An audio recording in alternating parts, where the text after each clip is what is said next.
Hi, and welcome to Euromonitor International's podcast series discussing hot topics and global trends in industries, economies, and consumers. I'm Natasha Cazin, consultant in fashion and eyewear, and I'm joined today by Nina Marston, beauty and fashion senior analyst. Hi, Nina. Hi, Natasha. Great to be here. Great to be here with you as well. Working in the office, as we know, has taken on a whole new meaning in 2022. After a year of working from home as a result of the pandemic, the hybrid working model came into full play by the end of last year, 2021. In several Western European markets, such as the UK, France, Spain, Germany, and Italy, employees return to their offices on a flexible basis, splitting their working week between the office and the employee's home.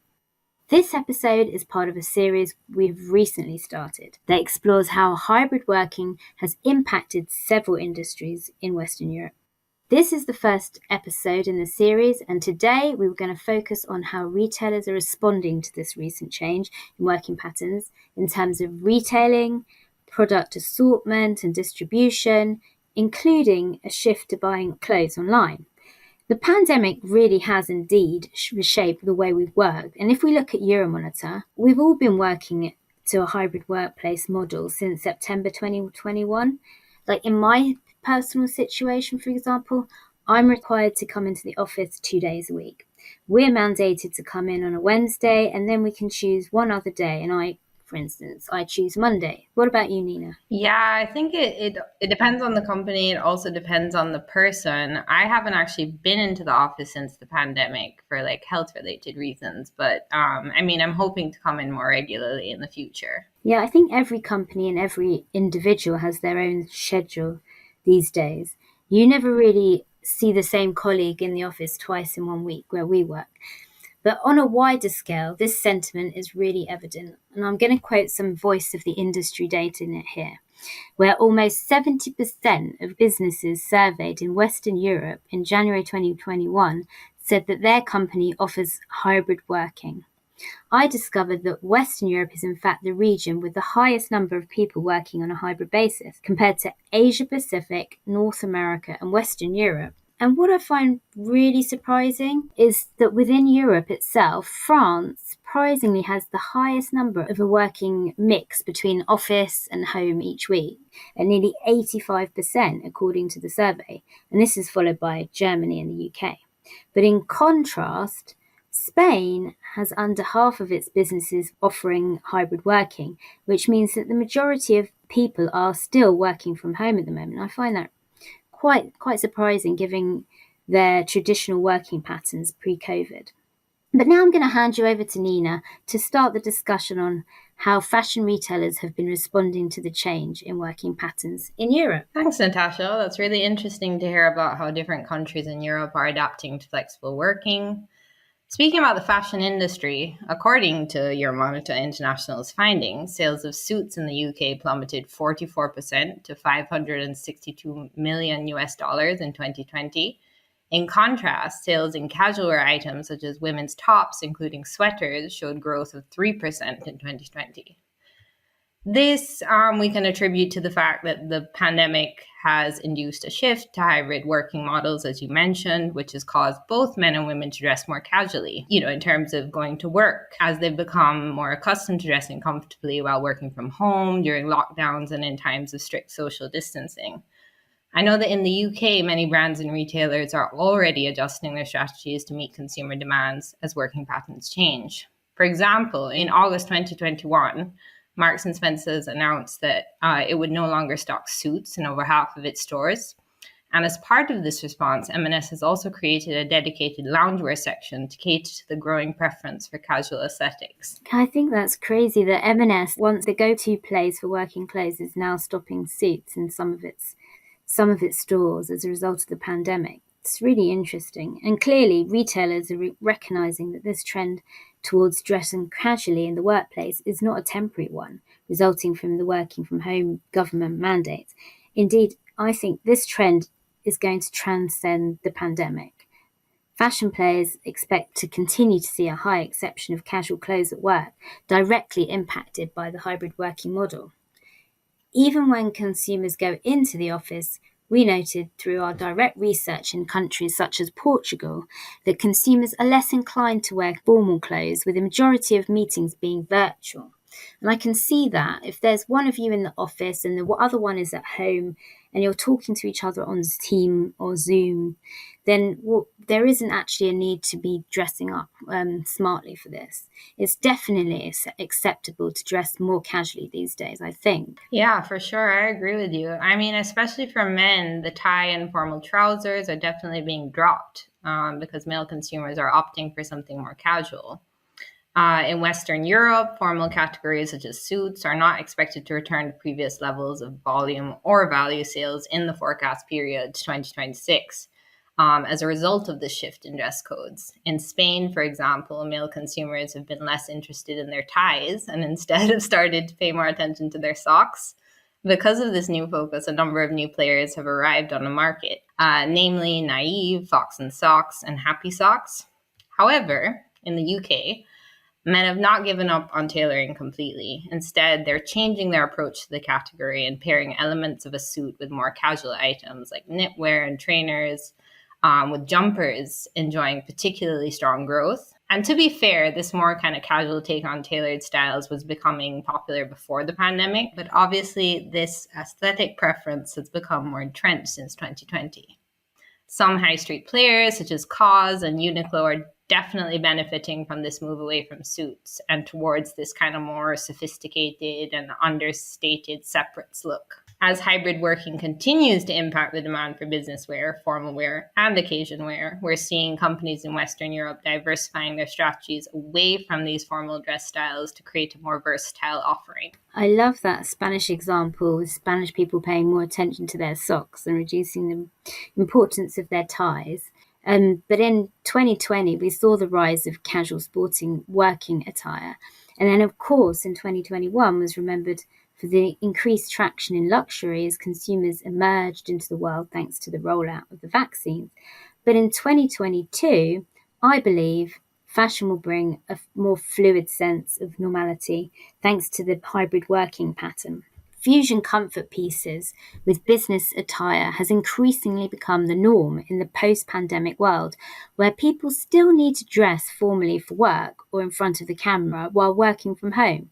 This new casual way of dressing at work has been coined by some in the industry work leisure, a play on athleisure. Work leisure is defined by a mixture of traditional work attire and sporty attire. As a result, companies in the traditional apparel space are launching hybrid collections across the region. And I like the example of the Spanish clothing retailer Inditex, who, of course, owns Zara. They have a brand called Oysha, and Oysha has launched a working leisure collection in 2021, which combines workout and traditional apparel. And it's selling items of clothes that are really versatile, such as blazers, overshirts, loose-fitting sweatshirts and down vests. And each garment stands out for its breathable and high-resistant fabric with easy iron and UPF 40+ protection. Yeah, I agree with you, Natasha. Oysho's working leisure collection perfectly embodies the new trend. It's very sleek and multifunctional. In underwear, players are adapting their offering also, such as the lingerie retailer Women's Secret in Portugal. This brand reinforced in social media its non-bra bra range, made of seamless, soft products without underwire. In reference to France in particular, and how dress styles have changed there, previously, prior to the pandemic, French women were not big adopters of athleisure trends, but now sport aesthetics are being embraced as people pursue more wellness-focused and flexible lifestyles. As you mentioned, France has one of the highest rates of hybrid working in Western Europe.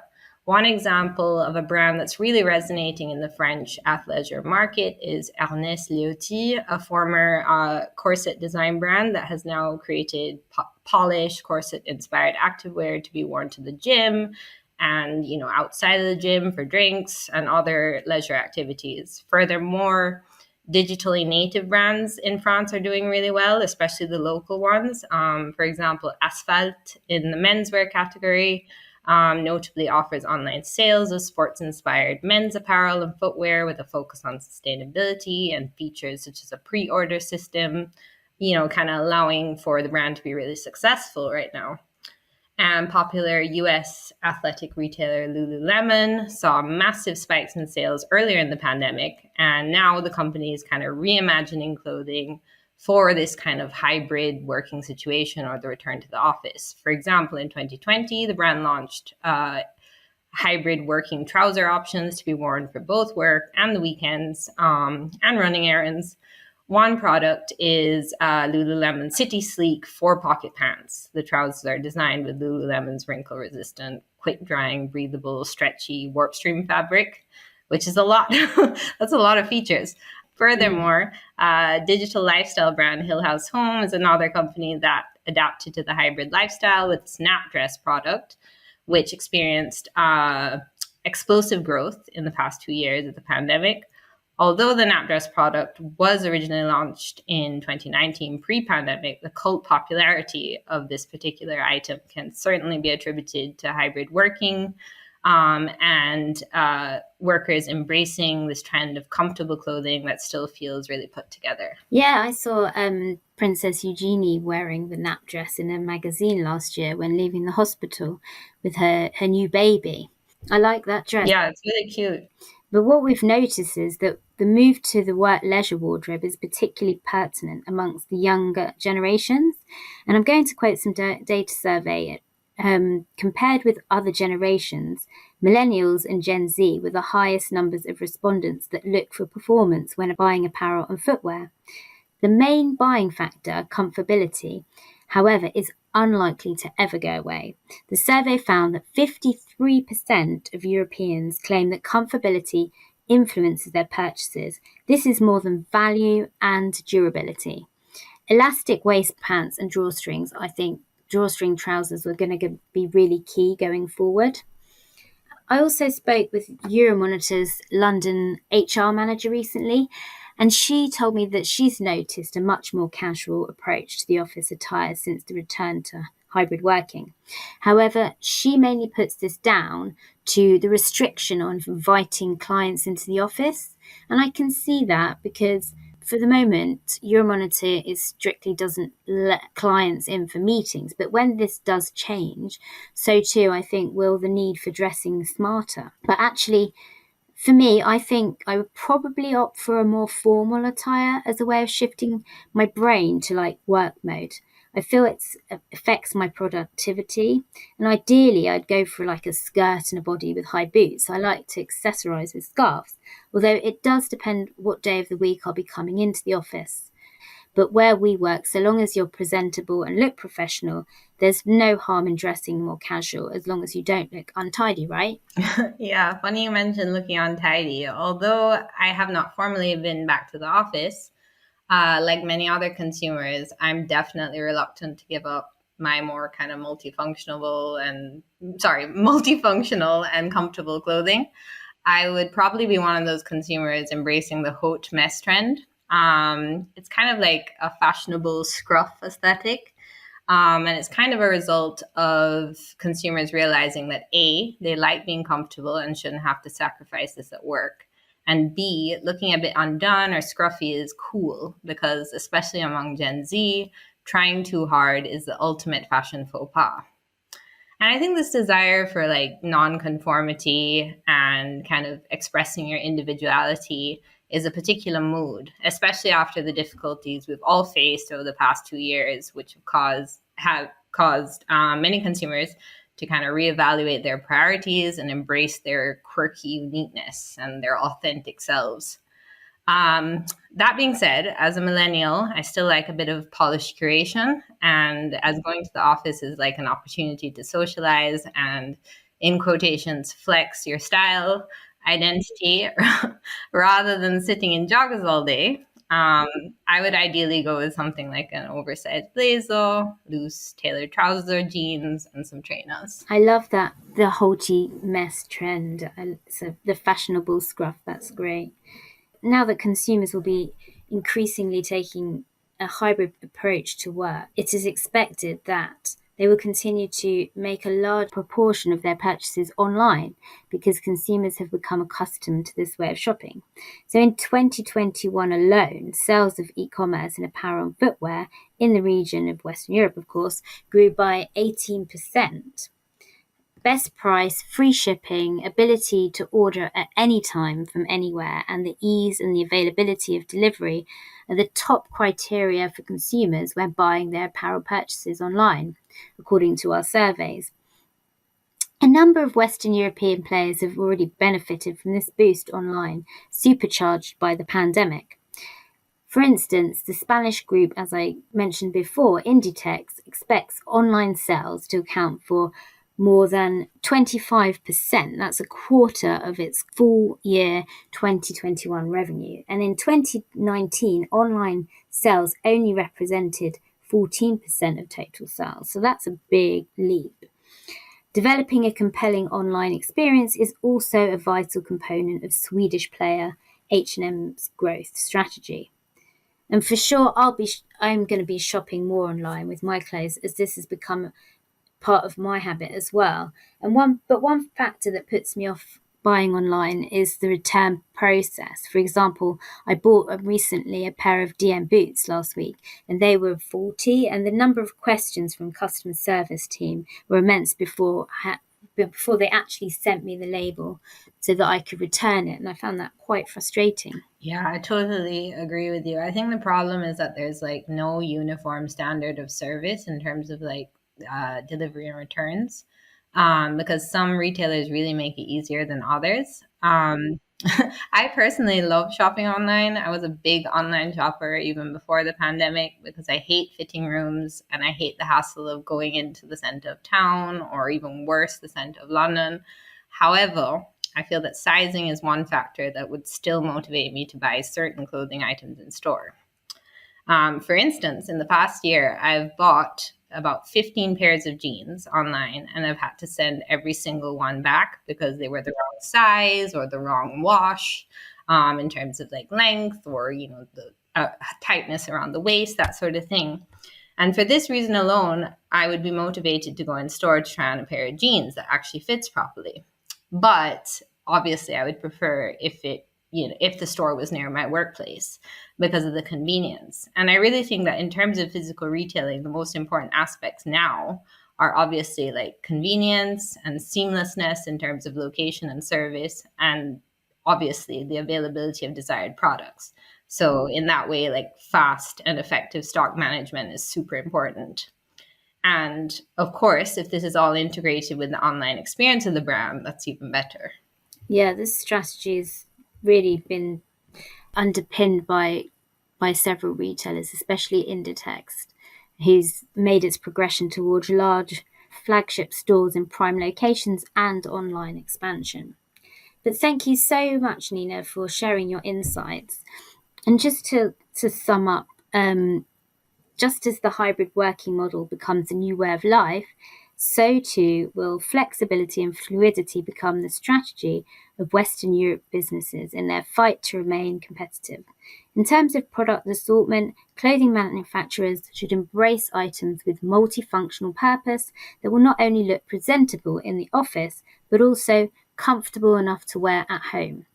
As for distribution, with a greater proportion of Western European fashion purchases being made online, this means an increased focus on online purchase to customers straight away. Thank you for listening to this podcast. Stay tuned for the rest of the series, during which our in-house experts will discuss the impact of hybrid working on other industries, including food, drink, home care and appliances.